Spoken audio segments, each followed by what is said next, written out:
guys, welcome to my channel. Today I'm going to be talking about being underestimated. So growing up, I was always underestimated. Like as the girl who was underestimated, I was called ugly. Like all my efforts were always looked down on. So it made me develop like a low self-esteem,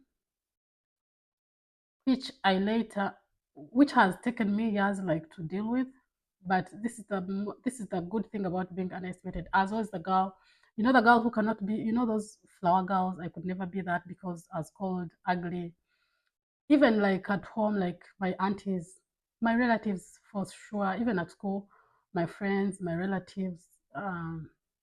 At home, my aunties would tell you straight up, "You're so ugly. You cannot be my maid. You cannot be a flower girl. You're so ugly, who will marry you?" You know that's nonsense. When you're 10 years old, they are telling you that. Like, why do you tell a 10-year-old that rubbish? In school, I was the underestimated one, like the one who, the good thing in school, I was bright, I was doing well in school, and I used to have, as very organized, as I used to have a very good handwriting. So somehow I had the friends people wanted to have. Like I had the cool kids, the friends who are rich, who are cute, without necessarily me being cute, because they had something to, they wanted my books to read, they wanted me to like help them on some issues, like, like solve a problem for them, like academic problems. Somehow I became friends with those rich kids or the cute kids, the high kids, in school, that high school, those kids who are up there. So somehow they were my friends, yet I didn't fit in their circle. So I was always underestimated. The girls, at school back then, we used to like take pictures over the weekend, but like the cameraman used to come, but me, they never used to want to take pictures with me. Or my friends could take pictures without me because I didn't look good for the camera. So I was always underestimated all my life, but that thing taught me to like fight for myself in a way of, let me show you that I can do it. Let me show you that I can. Like they used to say, you don't know how to cook, who will marry you? Like you're telling me I don't know how to cook, who will marry me?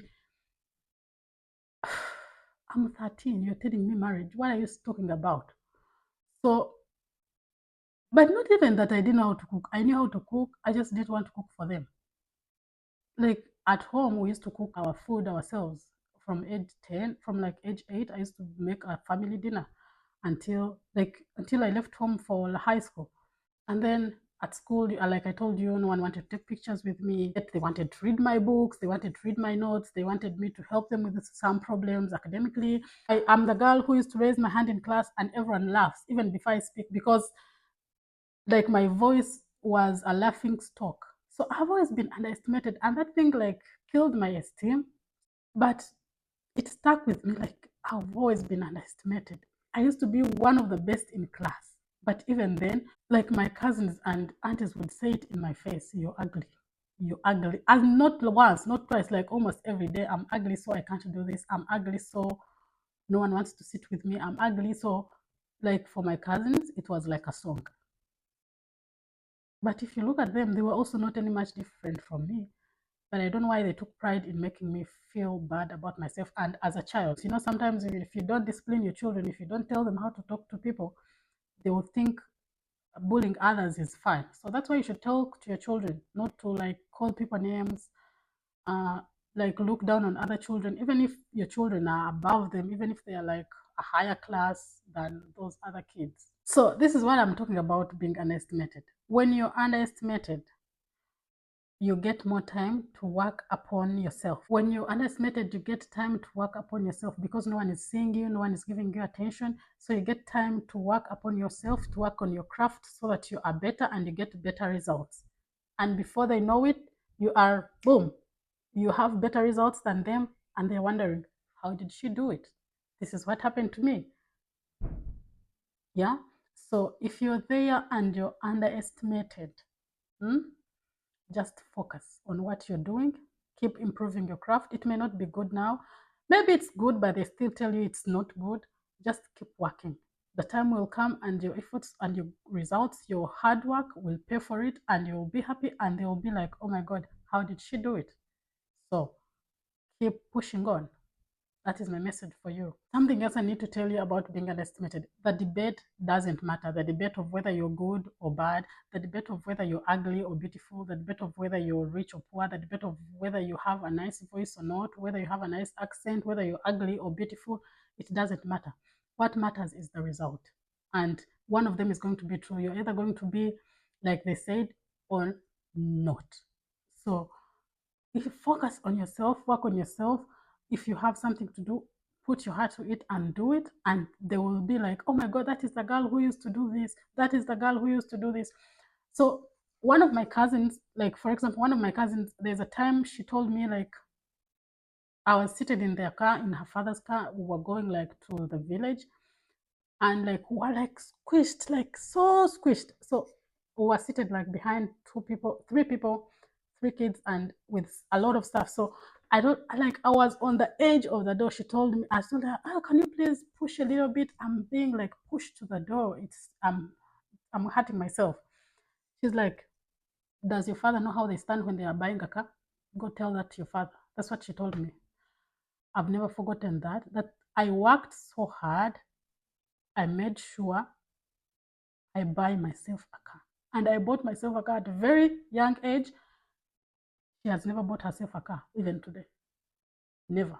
Yes, her parents have cars, but she doesn't have her own. And she struggles. So keep pushing, keep pushing, keep pushing. Those people who used to laugh at you, who used to make fun of you, they'll be like, I know her, I know her, when you no longer care whether they know you or not. So I'm encouraging you, keep pushing, use those stones they're hitting at you to build for better. Lastly, do the work. Like, do the work. What do I mean, do the work? If it's a job, work so hard on that job. If it's a business, work so hard on that business. If you're still in school, read the books. Like, do the job. Do not have self-pity. Yes, they don't like you. Yes, they look at you as the kid who is misplaced, but do not have self-pity. Like, work hard. I used to work hard. I used to read. I used to read. I used to read. I used to read. I used to read, because that's the only way I was going to be up there with them, because that's the only way I was going to be in the spaces they were in. That's the only way I was going to meet their parents, because the only way I connected with them, it's because I had very good grades and they would come for my academic council. The only way I connected with them is because I had very good notes written and they had to come to me to read my books. That is how I connected with those rich kids, or those beautiful kids, the ones who used to take pictures alone. You get what I mean? Stop listening to the negative. They will still be arguing about their clever arguments, wondering who is right, who is wrong. When you're like soaring like the sky, do the work. Do the work. Do not get intimidated. So this is what I have to tell you, dear underestimated child. Keep doing the work. Do not have self-pity. Yes, the words will hurt, but use them as a building block. Do not use them as, they can shatter you for a bit, but pick up your pieces after crying, after being disappointed. Just pick your pieces up and click next. It's hard, but hard does not mean impossible. Thank you for watching. Bye.